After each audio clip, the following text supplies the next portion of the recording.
Hey guys, I'm Justin Boggs, the Chief Revenue Officer of Marketplace Valet. We have been an Amazon seller since 2006 with over 400,000 reviews as a seller.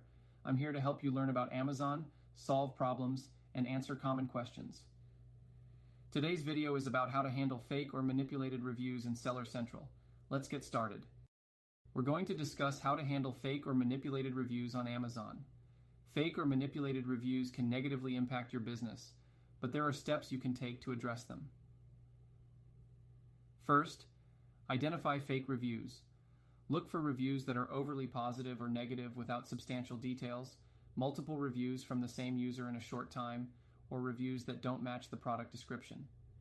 Next, report the review to Amazon. Go to the review in question, click on the Report Abuse link below it, and provide the necessary details. Amazon will investigate and remove the review if it violates their guidelines. You can also contact Amazon Seller Support for assistance. Provide them with evidence and details about the fake review. They can escalate the issue and take appropriate action. Encourage legitimate reviews from genuine customers.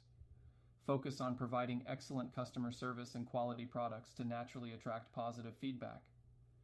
Lastly, respond to negative reviews professionally. Address the customer's concerns, and offer solutions. This shows potential buyers that you care about customer satisfaction and are proactive in resolving issues. By taking these steps, you can protect your business from the impact of fake or manipulated reviews and maintain a trustworthy reputation on Amazon. If you have any questions, feel free to check us out at marketplacevalet.com. Like and follow us for more helpful Amazon content. Thanks for watching my video.